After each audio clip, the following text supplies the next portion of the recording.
Alrighty, we're going to start with the brake disc and go from there really. So we'll just make a cylinder. Use 16, I'm using centimetres as my unit, so 16 equates to 320mm, which is the diameter from the spec sheet. We're using 72 segments, kind of cheated and worked it out before. So just convert that to Edel poly. And we'll just select the front face and do a little inset. Just so we've got like the front face of the ring. Spin around to the back, select the face, actually do grow selection and then delete that. And delete the middle as well. So we're just left with the ring face there. And just scale it in a bit, make sure it matches up with the reference. Looks about right. We'll just zoom in a bit and then we'll create a circle spline.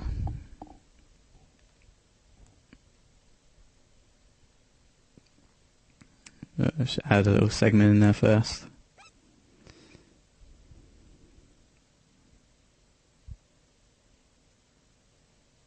Just make sure the interpolation's on optimized and then on 1, just so you get an 8-sided.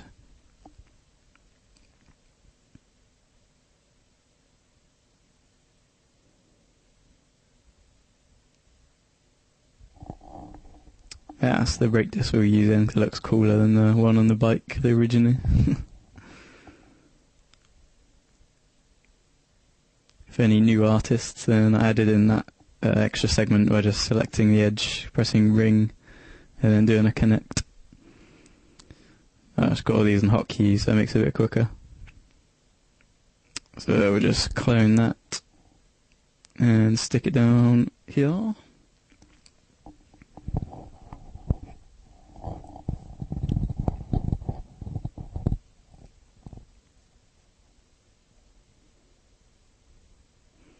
But you switch into local mode, you can get the local gizmo, so you can kind of line that up with the edge to make sure it's all aligned properly before you start cutting in.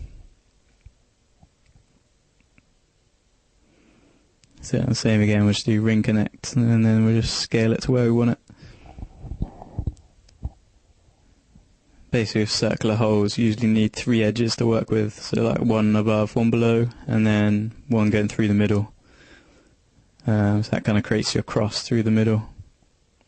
Then you know always make a clean quadded 8-sided hole, which usually uses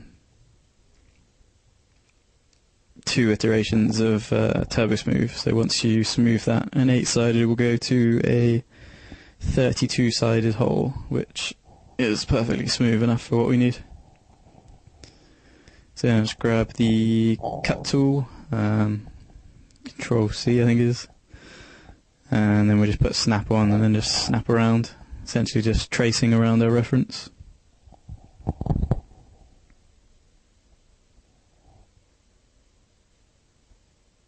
Going Alt C is the default cut code. Yeah, I've changed all mine because I can't remember what it's on at the moment.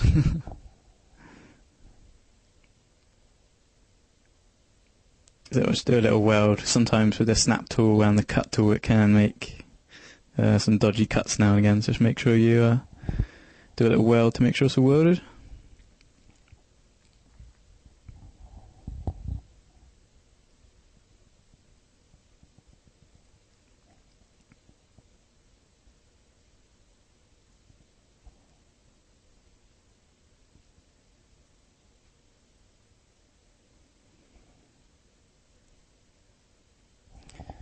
As with anything symmetrical, don't need to model it all at once because we can just copy it around. So we're just making this little section really, and then we'll basically copy and paste it around. Saves a lot of work.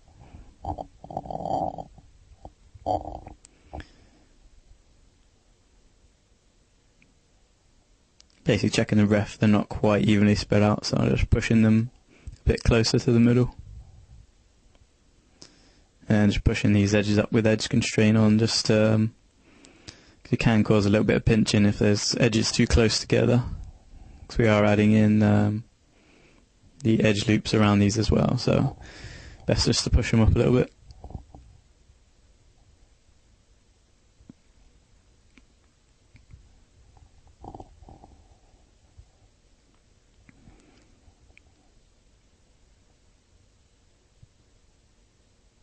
So basically just clone that around 17 times if you're using the same units as me.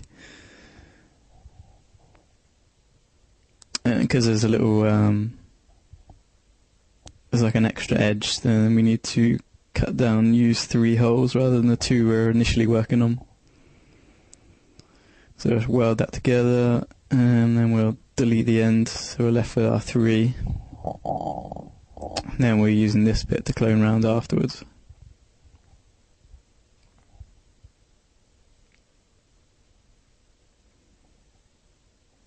Basically add a shell there at 0.6 because the diameter of the brake disc is 60mm, so that's all good.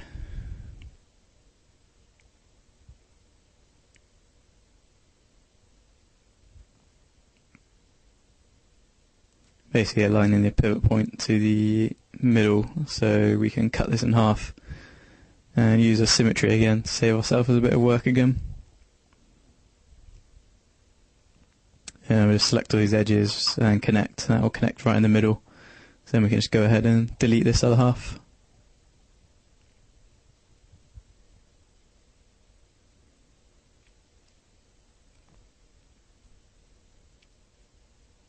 And because we set our pivot point to the middle, then the symmetry should work straight away. And again, that's a symmetrical piece, so we just delete that and we just work on what we need to really, and then just use symmetry as much as possible.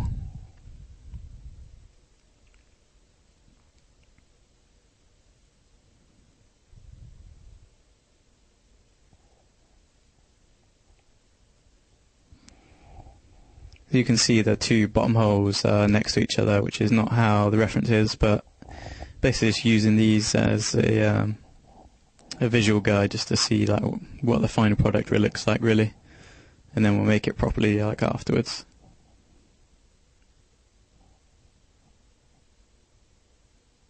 Don't ever be afraid just to like add stuff in just for reference. You always delete stuff, move stuff around, it's fine. Basically just ring and connect again, which make the edge loops.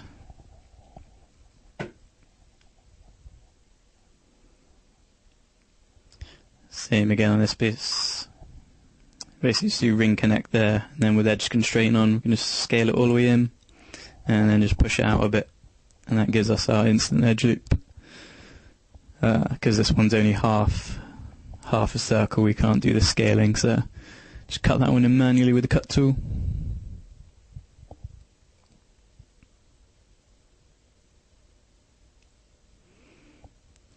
And again, just ring connect, add in our edge loops on top and on the bottom. Just using the edge constraint there just to push it down and then bring it back out again. Essentially allows us to copy the edge, so it's all like perfectly aligned around. See, there's a bit of pinch in here, so along the symmetry lines, basically due to the weld threshold. So just find the culprit and turn it down a bit.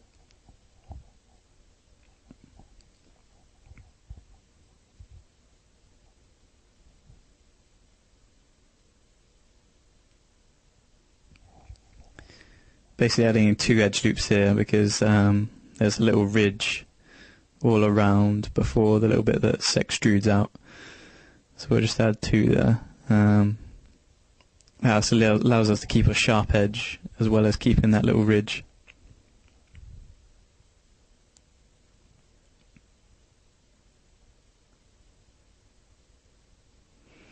So basically just extruded that bit out and then continue adding the edge loops.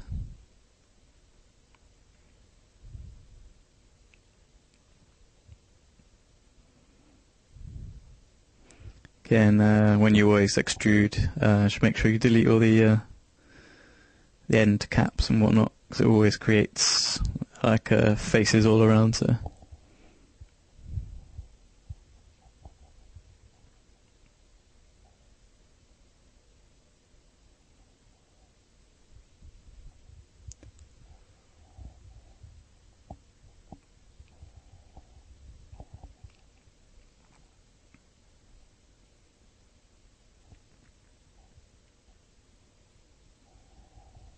It's just moving that across a little bit just to make sure the vertical line for the middle symmetry lines up.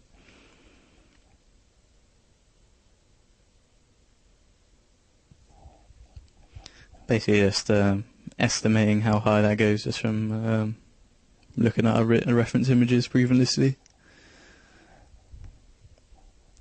And then we'll just make this curve, just a rough curve, just by selecting verts and moving them really.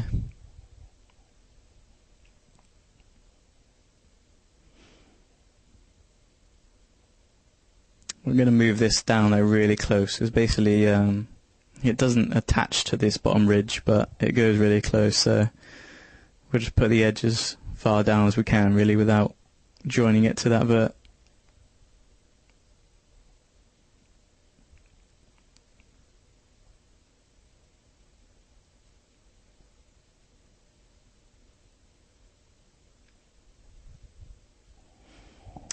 There's a problem if you do vertices too close together, then it can cause a little bit of pinching even though it is on a flat surface, so it's kind of something to be aware. There is 2 more edges we need to cut in there, so we're just giving a little bit of space. So basically just cutting our edge loops. In this case it's easier just to use the cut tool, do it ourselves.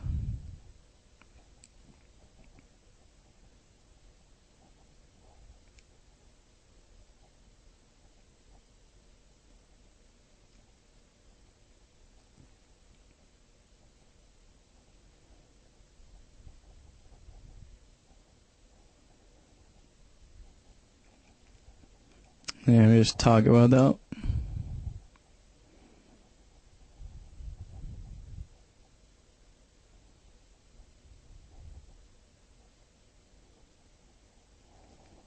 As I'll probably say 1,000 times throughout this tutorial, I do recommend putting stuff on hotkeys. It saves tons and tons of time.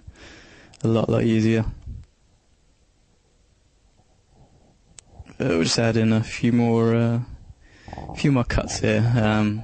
Basically with the edges we have, we wouldn't be able to make the shape how we want it really. Wouldn't match the reference, so we'll just cut in some new edges. Should give us the shape we're after.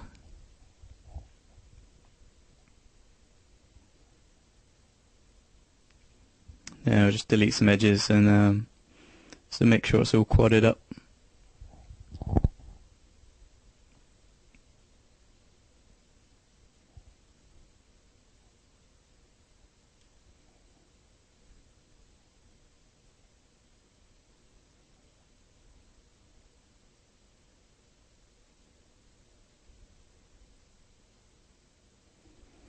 And we'll just alter these to make the shape we're after.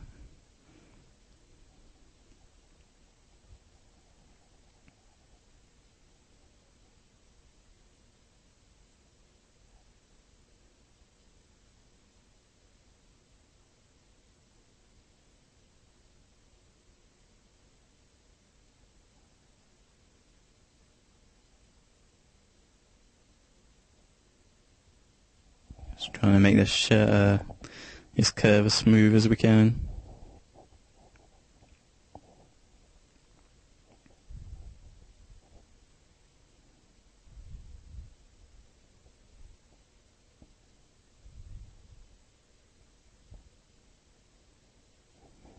Didn't really like the topology we had, so I'll just alter it a little bit.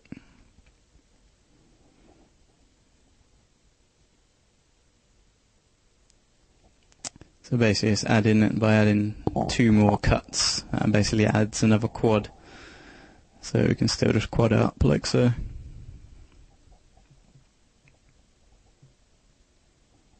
Just a little bit more evenly distributed really.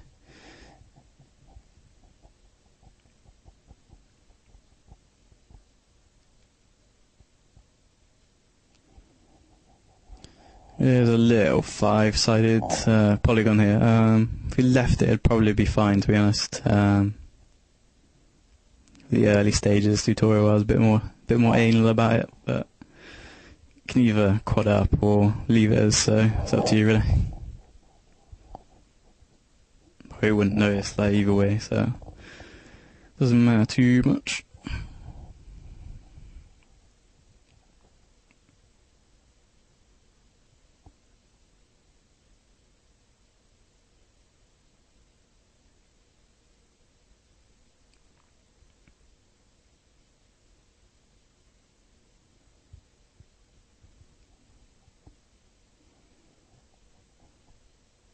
Yeah, shape's pretty much there, I think.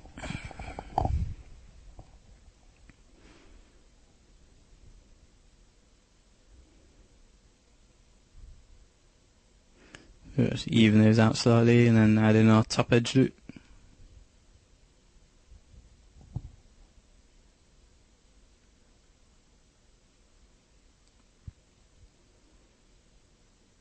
Corner's a little wonky, so just tweak that a little bit.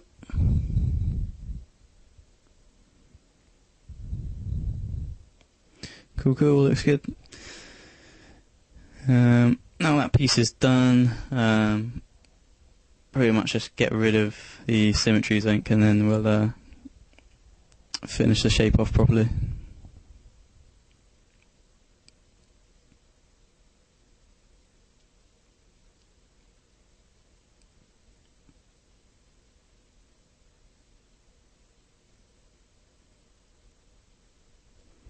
So we'll just take it down to just these two.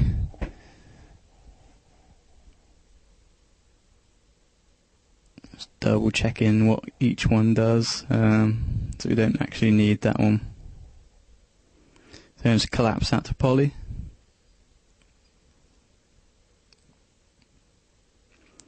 Basically you need to make the holes alternate, so we will make a clone, then we'll rotate it back down, and that way we can grab the section we want.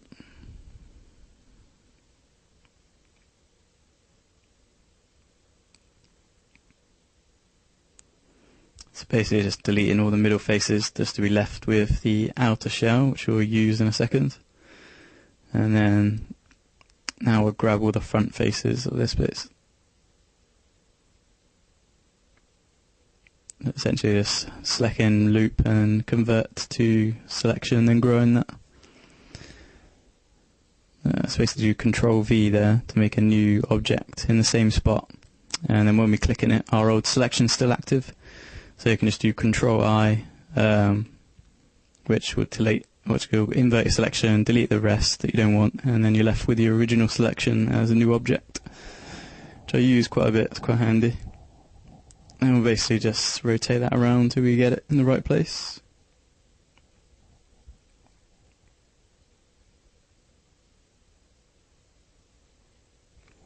I made a clone there when I should have just rotated it, so we'll just delete that. Again, we don't want overlapping faces, so we just delete these. And then we'll just do that again just for the last little edge there.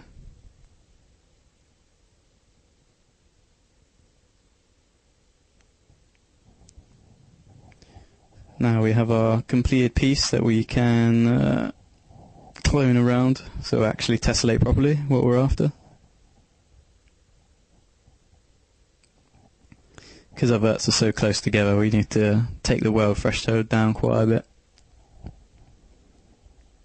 Basically just trial and error till they're welded, but not welded too much kind of thing. We don't want to destroy what we've done.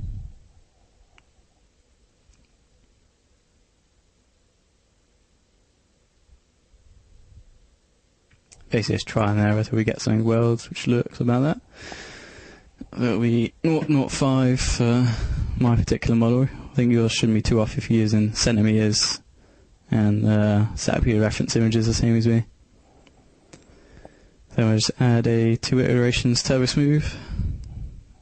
Again, I use that hundreds and hundreds of times, so just put it on a little macro to do that. Basically that was just to check what it looked like, which looked all good, so we'll just delete that. Copy it around, and we can just select all those and attach them all. Basically it's a little Neil Bevan script just to attach all selected objects. The one thing it does do though is it centers the pivot. I think it's in one of the options, you can change it, but if you're just using it straight off the bat, then it will center your pivot, which does mess up what we just did then.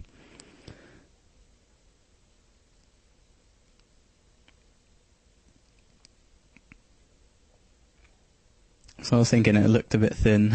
So So yeah, we'll just jump in the top view. Again, I use this quite a lot of times. Just use a box for reference. So we can just put that to 0.6, which is what it should be. And we can see that's only about half, so we just need to double the diameter.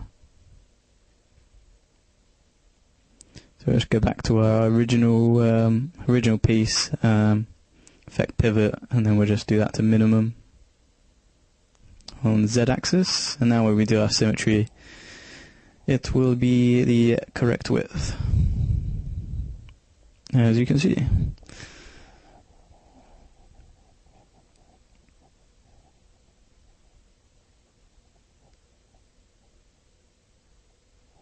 And just a turbo smooth to finish. That's pretty much our outer disc. So we'll just delete our box because we don't need that anymore. Delete our circles, we don't need those anymore. And we'll just name our piece as we always do when we finish it.